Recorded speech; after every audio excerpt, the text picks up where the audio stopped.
Maureen Connolly, and my guest today on Boxed In is Dr. James Maddux. He is University Professor Emeritus in the Department of Psychology at George Mason University in Fairfax, Virginia, and Senior Scholar at the Center for the Advancement of Well-Being. His mission is to enhance well-being around the world through the promotion of psychological science. We'll be joined a little later in this program by Tequila Divina. Tequila craves routine to keep his life organized, and the pandemic has made his need for routine a real challenge. But first, Dr. Maddux, thanks so much for being here. It's my pleasure. I'm very happy to be here. So your work is focused on areas of anxiety and depression and how it affects general well-being and life satisfaction.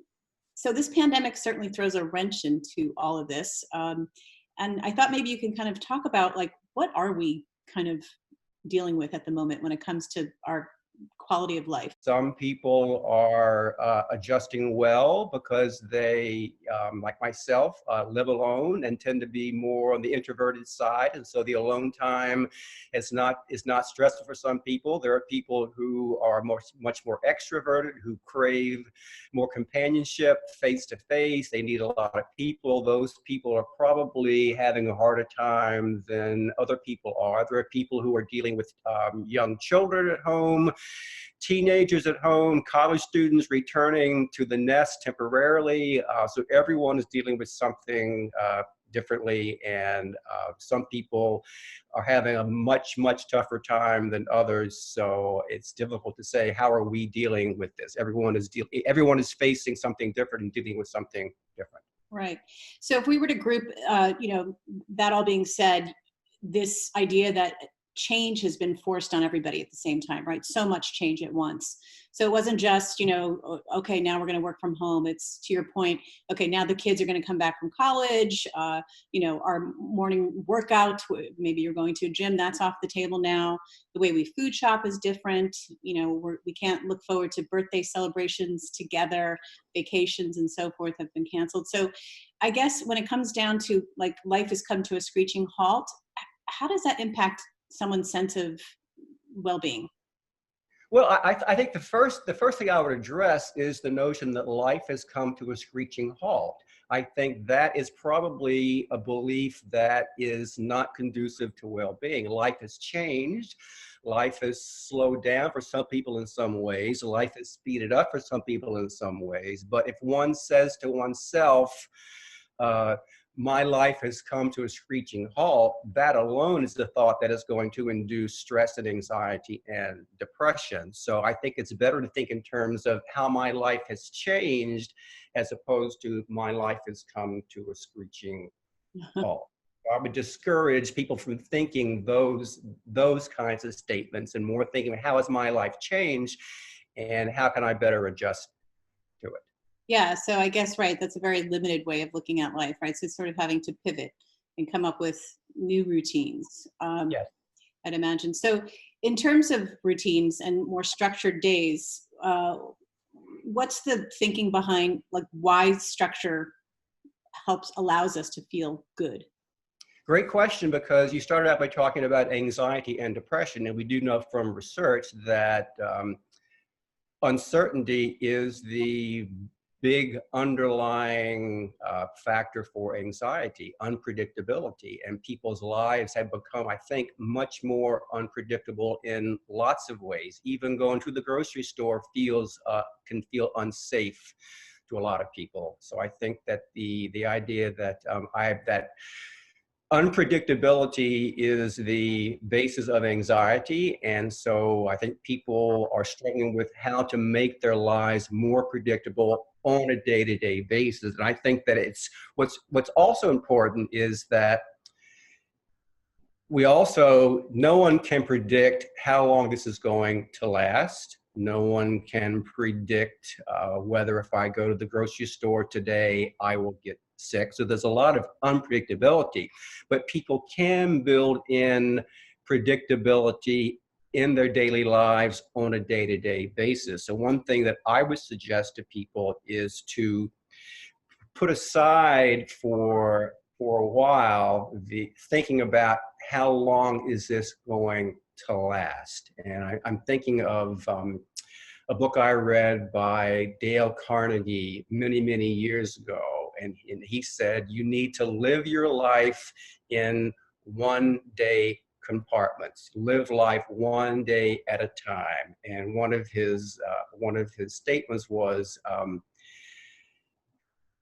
I can get through today and I can get through tomorrow. I don't have to get through the next 6 months today. So if you can limit yourself to making this day more predictable and minimizing my stress and anxiety this day, instead of thinking about how long this is going to last, I think that can help people feel that their lives are a little bit more manageable. And it could be, how do I get through this next hour better?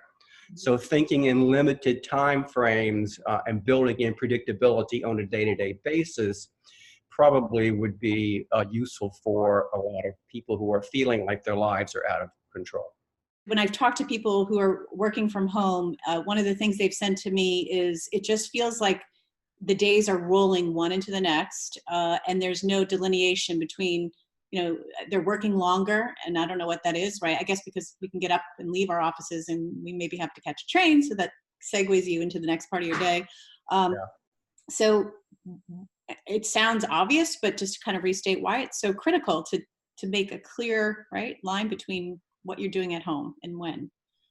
I think that's a good point, and I think that people that even before this happened, there's been a gradual blurring of personal life and work life, where the technology, which is wonderful in many ways, also has led a lot of people to has led to the blurring of home life, personal life, and work life. And even before this happened, that was becoming, I think, a growing problem. And I think that one thing people can do and is to say, okay, so it's 6 o'clock. I am going to shut down my email, and I'm going to go for a walk, or I'm going to do yoga. But you need to build in some not just some limitations to how much time you're going to spend at work. And one thing people can do is there's a lot of pressure to use all of this so-called extra time productively. And I should be cleaning out my closets again. I should be rearranging my bookshelves. So when I'm done with my paid employment, I should be doing something else productive. And if cleaning out your closets helps you feel good, by all means, go clean your closets out. But if you'd rather watch something on Netflix, do that too. People are different in terms of what they get a sense of well-being out of. There are people who get a sense of well-being out of accomplishing something, achieving something, and there are people that get their well-being more from being entertained, from relaxing. And so part of it is thinking about what kind of person am I? And do I get my sense of self and well-being from being productive or from being entertained? And go with that and don't fight it. Right. And figure out how to work that into your life, I guess, right? Exactly. So what worries you the most about this pandemic and the impact on people's well-being? I'm worried about the same things probably that most people are, about the safety of the people I love, of the economy. Unfortunately, some of those things are out of my control, and I tell myself at times, look, this is something that I can't control currently, so I'll focus on what I can control. If you had to give advice to people about the really small but impactful things that they can do to make themselves well during this time, whether they're, to your point, dealing with unemployment or worrying about a loved one becoming sick or just living at home under this quarantine and stressing out, like, what's your advice to people? My advice would be to sit down and make a list of the things before this all happened, the things in your life that you found satisfying.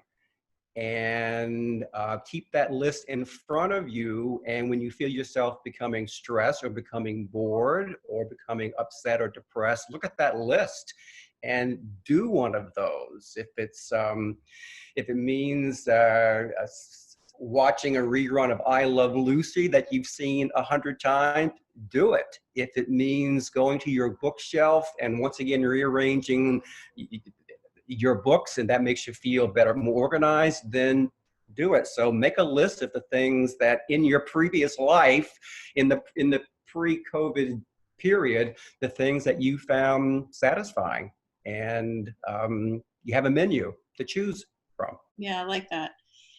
So this is probably a good time to bring on our guest, Tequila Divina, because he's going to have a few questions for you. He's been listening. And Tequila, as we mentioned at the start of this, is someone who craves routine, lives his life. He likes to know what's going to happen from one day to the next. So you bring a pandemic into the picture, and now all that's off the table. Well, a lot of what I've been experiencing in these past 2 months of physically distancing ourselves from others, Dr. Maddux has kind of touched on, which for me, I think a lot of the anxiety that I've felt just comes from this feeling of a lack of control, right? There's the uncertainty, there's that unpredictability. When are we going to be able to go back into the office? Spring break was canceled. What else is going to be canceled? Our vacation plans, are we going to be able to go down to Florida as we had planned for months? Will schools open in the fall? So that's been quite a challenge for me. I'm somebody who is a creature of habit. And for me, like having a routine really gives me a sense of control. My family makes fun of me every morning because I eat the exact same breakfast every morning. It's 2 scrambled eggs, fruit, and a cup of coffee. And for me, it's like it's part of my day, and it just prevents me from having to think about making choices, right? I know that this is what I'm going to have every morning. And the thing is, like, certain other routines, like being able to sort of commute to the office with my son every morning. His school is a few blocks away from my office, and now that schools are closed and we're forced to work from home, we've had to create new routines during this challenging time. Well, first of all, I'm also a creature of habit, so I can certainly empathize with your particular personality type and your needs, because I like routine too. And for example, I have an almost all black wardrobe because, as you see, it saves me the decision of what am I going to wear today, because I just put on something black. So I like that kind of stability, and I like to avoid decision fatigue in the ways that I can too. I tend to eat the same things every day, so I can certainly empathize with what you're describing about yourself. So yeah, so coming up with new routines for me, now that we're not able to do the sort of morning commute, one of the things that we've done as a family is that we've decided that every day at 6, my son will go out for our 30-minute jog through the neighborhood. And a lot of times we're both so exhausted from the day that it ends up being a walk, but it almost sort of replaces those morning commutes where we'd walk and talk about the day and talk about the highlights and some of the challenges. So it's been sort of nice to be able to find ways to create brand new routines in what we're living in right now. Well, it sounds like that you've actually used this to create opportunities for even more quality time, which is certainly healthier to be walking outside with someone having a conversation than sitting in a car with someone having a conversation. It makes a whole new dynamic to the relationship. There are things you can see, things to talk about. So I think you've done, if that's an example of the way you've adjusted to the change in your routine, I think you've done it admirably, because you've used that time well. You simply replaced the venue. Thank you. Well, one of the challenging aspects for me in terms of routine is, exercise. Exercise for me, is for many people, is so key to me for my own mental health and being even keeled throughout the day, right? And so for me as a runner and as a triathlete, before the pandemic, I knew exactly what I needed to do in terms of my training schedule. Like I knew I needed to run a certain number of miles every week. For the triathlons I was preparing for, I knew that Mondays were my rest days, Tuesdays and Thursdays were bike and run, Wednesdays for swim. You know, I have my long workouts on the weekend. But now, due to the pandemic, unfortunately, many of those races that I signed up for have now been canceled or are in jeopardy of being canceled. And the gym in my building is now closed. The YMCA where I go to swim has been closed. And for me, those races and signing up for those races were the things that sort of motivated me to get up in the morning and do those workouts that I, frankly didn't want to do, but I knew that if I did it, it would prepare me for those races because I signed up for it. I paid good money for it. I knew I was looking forward to it. Now, with these races being canceled, I find it very difficult and a bit of a struggle just to do any sort of form of exercise now. So my question would be, what advice would you have for people like me who, those goals, whether they're races or things that we're looking forward to are no longer on the schedule or have been canceled? How do we sort of maintain that motivation to sort of keep moving forward? It sounds like your exercise routine had some specific long-term goals, but if you can shift the goal to what do I need to do to help me get through this day? What do I need to, my goal now is to keep myself healthy as I can for the next several months, as opposed to my goal is to be in shape for the September marathon, which may happen anyway. But again, it's a matter of making the shift from moving your focus, no matter what it is, from a long-term goal, because things are now very unpredictable, to a short-term goal, to day-to-day goals. And that, again, makes it, the motivation becomes to get through the day, to be in a good mood for my family, to be in a good mood for my coworkers, to be able to get my job done, be able to maintain a certain level of health. So it's shifting from long-term goals to short-term. I love your advice about taking one day at a time and really focusing on that, because so much is unpredictable and thinking long-term can be a bit of a challenge. I think one of the things that I've struggled with too is, day to day, one day could be great. One day you're just firing on all cylinders. You feel like you've got everything sort of under control and you have an understanding and I'm following my routine. And the next day I follow the exact same routine and something happens and it just throws everything off. So there's that unpredictability from day to day. What is your advice to be able to maintain that sort of even keel throughout a week that can go like this? Well, if you were my psychotherapy client, the question I would ask you is, so tell me what things throw your day off. What does it mean to have your day thrown off, and how is it being thrown off? Is there a pattern to the things that are, in a sense, it's not that something's throwing your day off, is that you are letting some disruption, some interruption, some event, you're letting it throw your day off. So my question would be, what are these things, and can you anticipate them, and what are some ways you can deal with them better to get yourself back on track after they happen? And what you might do is start a list of when you feel your day is getting thrown off, write down what happened. And so you can get a sense of what is happening that I'm responding so negatively to, and is a way of maybe preventing some of those things from happening. It could be maybe an argument with a coworker, argument with your partner, argument with your child, or the computer doesn't work. And these are the things that you're allowing to spin out of control in your head. Great, thank you. I have a question around, this underlying anxiety that's ever present, just because of the unknowns, even if you're perfectly okay at home, and, hopefully healthy. But what does chronic anxiety do to people's attention span over time, or their ability to engage with others in a kind of positive way?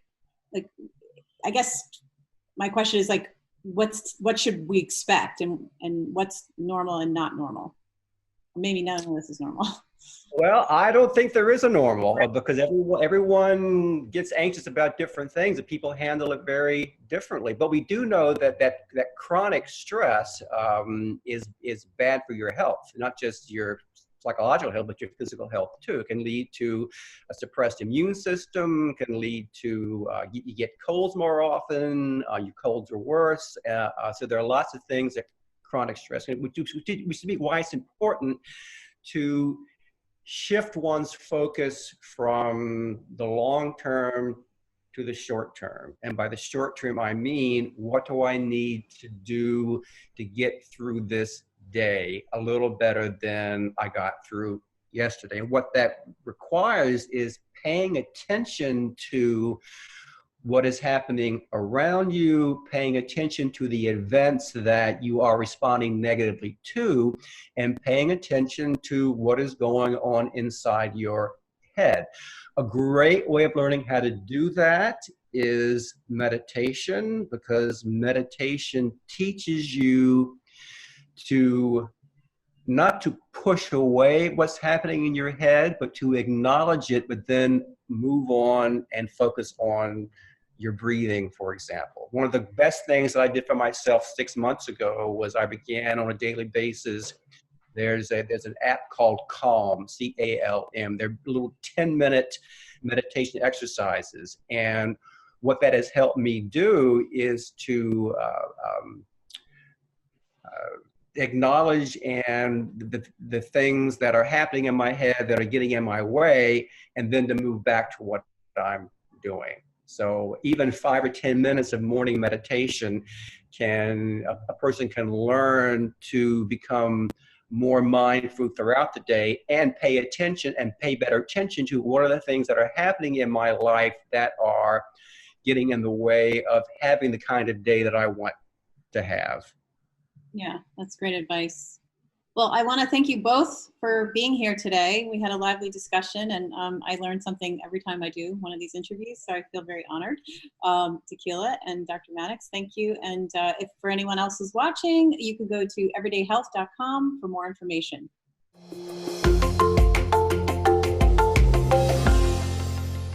For more great tips on navigating your health and well-being during the COVID-19 pandemic, go to everydayhealth.com/Tippy.